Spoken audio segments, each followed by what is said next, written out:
Good day, everyone. I am Micah Jane A. Santiago, a teacher from Lucrecia R. Casilag Senior High School.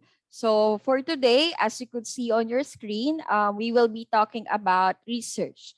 So actually, while I was pondering about the topic research priorities in the new normal, I found myself thinking that we have different priorities in research depending on our expertise. So for instance, ako, my expertise will be on languages, literature, and linguistics. And others, some educators are more motivated to work on different subject areas. So with this topic that I will be sharing with all of you today, it will be based on the general priorities of educators under the new normal, regardless of the subject or field of expertise you are in. So lahat ng subject areas, lahat ng subject teachers makaka-relate sa topic natin for today about research priorities. So I divided my talk into 3 parts. So the first one is, why do educators need to do research? So we have our personal reasons bakit tayo nagko-conduct ng research. And I will try to relate this one on a general perspective. Why is it important as educators to conduct research? The second one is pass it on about research mentoring. So if we are conducting researches, we have finalized our paper, is it necessary to do research mentoring also? We will talk about that later on. And then the last one, which is the most important of all, is attending research conferences and getting published. So more often than not, we always think of research as something na pagtapos mo na yung paper mo, that's it. But we can also do this kind of task wherein we submit our papers to local and international publications. We can also present our papers to local and international conferences. So that would mean a lot kasi we are contributing or we are sharing what we know. So we will talk about those things later on. So let us start with the idea about why do we research? Why do we need to do research? Why are we doing this? Why educators need to conduct research? Bakit ba baliw na baliw tayo sa research according to Cynthia Villar? So these are some of the things that we have to consider or to think of.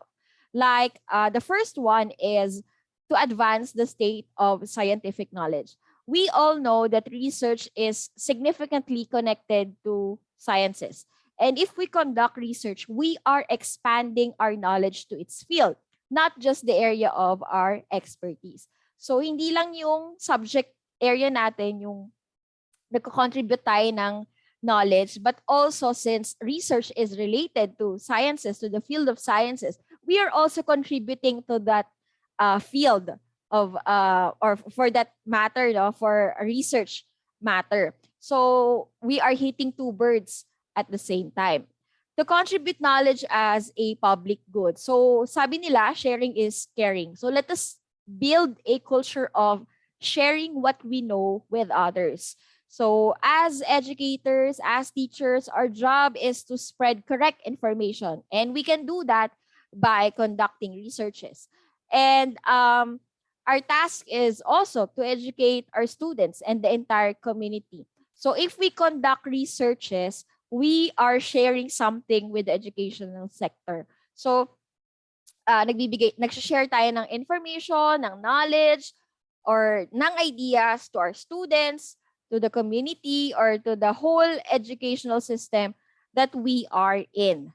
The third one is to provide solutions to national, regional, and world problems. So medyo idealistic ito, no? But we have to listen to that tiny spark in our heads because it will eventually lead to brighter and bigger ideas. So kahit yung small classroom researches that we have, small strategies that we are integrating in our classes, it could actually change the way we teach. That's enough to change the way we teach. When we conduct innovations to our school, that is enough to change the school community. So let us always think of research as an excellent opportunity to broaden our ideas and to use that as an opportunity to make a change, to make an impact.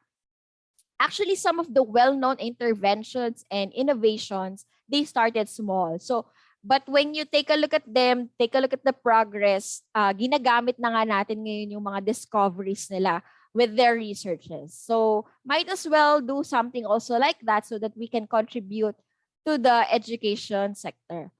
The last one is to enrich the national talent pool with people able to compete in a knowledge-based global economy. So if you are a researcher, of course, you are exposed with other researchers, you are attending international and local conferences, you get to build camaraderie with other people who are also researchers. You can actually build connection with them, no? So you can do collaboration, and also if you are doing mentoring, you are exposing your students to research. They can also enhance their skills in research and perhaps their interest in research, no? So if we are doing research, we are continuously doing it, then we are developing the people around us to pursue research or to continue enhancing their skills in research. No? So that's the reason why we have to conduct researches. According to the bar graph on your screen, based on the ASEAN Higher Education Institution, from my source is the Scopus database. Before, the productivity or the number of index publication in the Philippines is lower. But then when it went higher during 2019, no? So that's good news to all of us kasi we are the educators, or not just educators, but the people or the Filipino is now exposed to publishing their works and also conducting researches. So sana kabilang tayo sa mga nag-i-increase na yan dahil nagko-contribute tayo sa field of research. We also have to take note that if we are conducting researches, it doesn't stop there. Once you have finished your research paper, it doesn't stop there. Because according to the saying on the screen, if you want to learn how to swim or how to cook, you ideally should go to somebody who actually knows how to swim or cook. We are educators, so of course, it's in our hearts that whenever if ever we finish something, automatically we want to share that to other people. So that's how mentoring will start. So research is something like this, what you see on the screen. So even if you know all the steps to do research, but you are not conducting a research or you are not a researcher, you will not be the best mentor to advise other teacher researchers. So if you want to be a good mentor in research, you have to also conduct your researches. Because of continuously doing or conducting a research, you will know how much you can demand from your mentees, the research mentees, or the people or the colleagues you are teaching, or even the students. And also, you will know immediately whether a raw topic from your mentees, is it worthwhile or not? So in just a glance of the topic, alam mo na agad kung this is worthwhile ba, or may patutunguhan ba tong topic na ginawa niya, or yung idea niya. So as a mentor, you can make an advice para mas mapalawak pa ng mentee yung kanyang ideas. And since you are also a researcher, you are exposed to different literature and studies. So you can help other people to actually give them articles or journals or even studies or theses or dissertations na sa tingin mong it will help their research paper, no? Para magkaroon sila ng mas malawak na idea. And also, if someone would ask you for an advice regarding the topic that is good for researching, then you can give ideas. Kasi nga, if you're a mentor, then you are exposed to different topics in research. So actually, there is a fear in me that if there are educators or if there are mentors who are not capable of doing research and yet they are mentoring other people or mentoring their colleagues and students, they could traumatize the mentees and make the mentees hate research all their lives. Because on becoming a mentor, you have to love first research so that you can share that love to other people. Research should be an enjoyable experience because in research, we are addressing the person's curiosity. So imagine if you cannot handle the curiosity of a person because you hate research, it will kill the curiosity of that person. So hindi na siya magre-research kasi matatraumatized siya. So we can, that's the fear that I have, that if ever there are mentors who are doing this, we cannot expect a community that would love research. So if a man, according to a statement, if a man is a curious animal, then research plays with this very fundamental nature of our humanity. Everyone is curious, and it's an opportunity for all of us to expand our curiosity and conduct research. And if we do this continually, then we can make brighter ideas. We can share brighter ideas, bigger ideas, and it can make us better human beings because we base everything on research.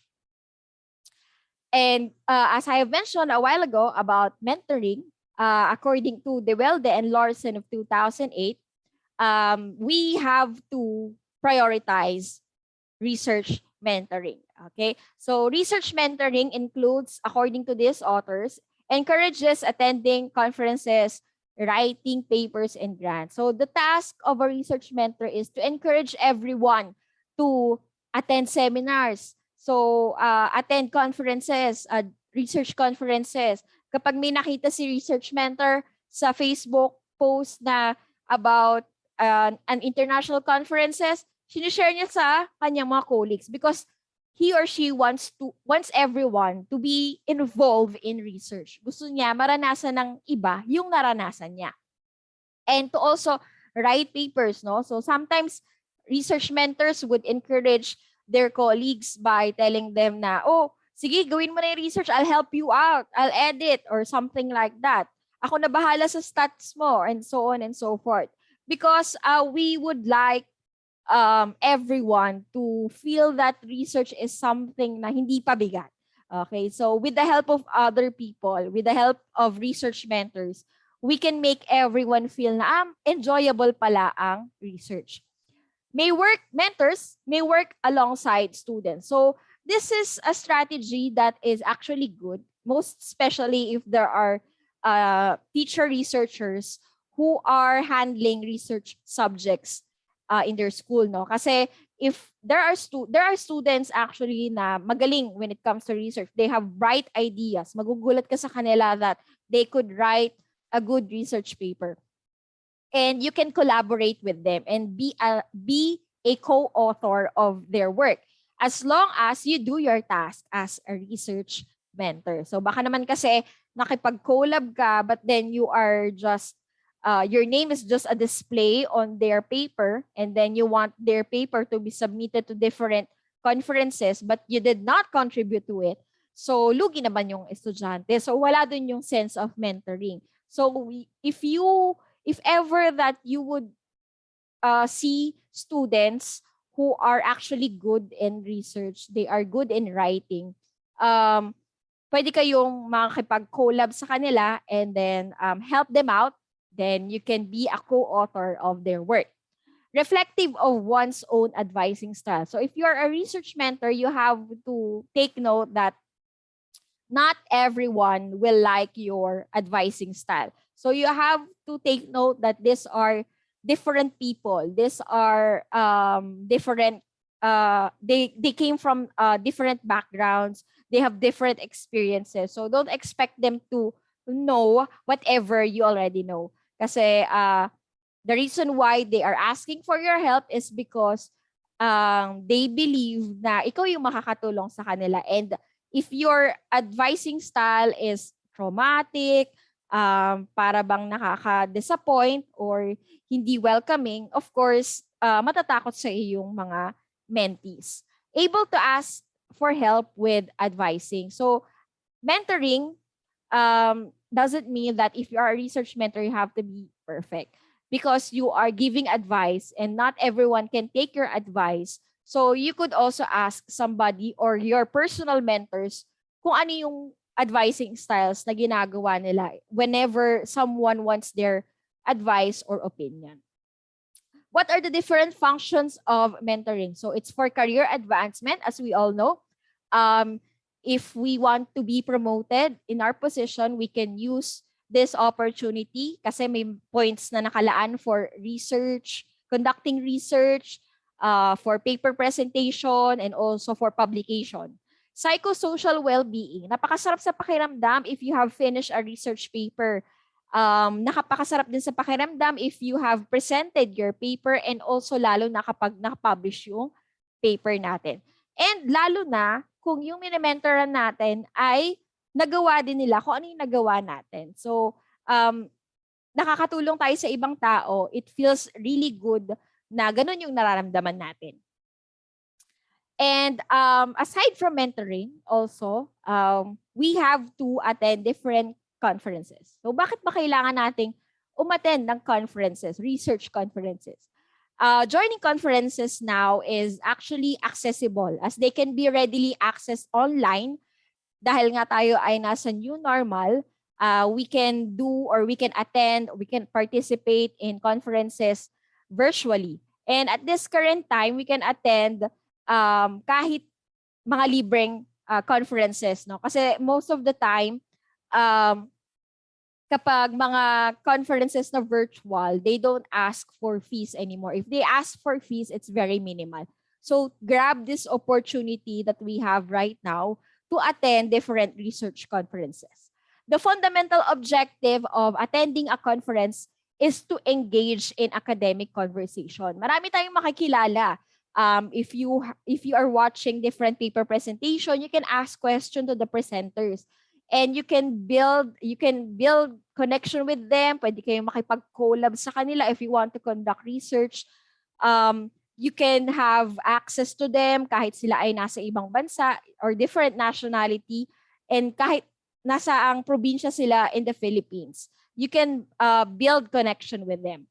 We bring our research and share it with the academic community. So it's very fulfilling if we are sharing something to the academic community kasi it feels like you are doing something, you are making a change.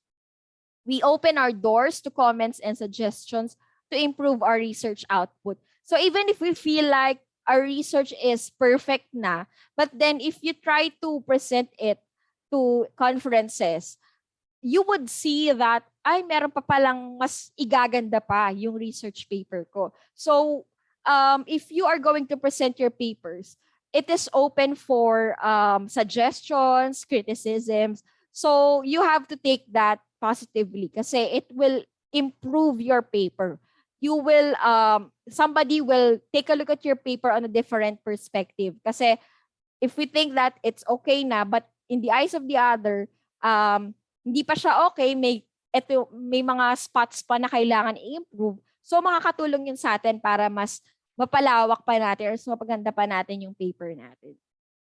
The inputs from the audience will enable us to work on our research to make it more possible for publication. So yun yung sinasabi ko kanina. And also, the comments may also help us to work on new research projects. So magkakaroon ka rin kasi ng idea about research topics when you attend conferences kasi they are presenting their research topics. So you might want to grab that opportunity. Ang ganda nitong research na to. Baka pwedeng gawin ko rin to sa aming school. So that's the advantage of attending research conferences. So what are the opportunities that we could get in research conferences? So creation of a more comprehensive network for future collaborations. Ayan. So For example, you have an audience from other countries, no? And then you had a conversation with them. So pwede kayo mag-collab sa isang research paper. Development of ideas for future research projects and publication kasi exposed ka sa topics eh. So you can get ideas from them and probably apply those ideas to your next research paper. Inspiration and an energized feeling to be around academic community members and noted experts in your field. So of course, if you attend research conferences, you are surrounded with professionals. And it's a good feeling, it's a motivating feeling to be surrounded with these smart people who are into research also. A boost to our self-confidence as researchers and paper presenters. So if you have low self-esteem or low self-confidence, this is an opportunity for you to overcome that when you present your papers or attend conferences. Exposure to new places and their culture, because sometimes international conferences, they have audiences not just from the Philippines, but also with other countries. So you can engage to a small talk with them or conversation. Gain much needed points for promotion. Of course, we all know that. The Philippines lags and is outperformed by our ASEAN neighbors in producing publications. So before, that was during 1995. But then it grew suddenly by the time of 2019. Pero hindi pa rin natin mataasan ang Indonesia, Malaysia. When in fact, Philippines is one of the best countries when it comes to the English language. And most of the time, the published journals or published articles and research papers are in the English language. So bakit kaya mababa pa rin yung Philippines? So this is actually a sad reality that speaks about the country's research culture and its importance to this academic endeavor.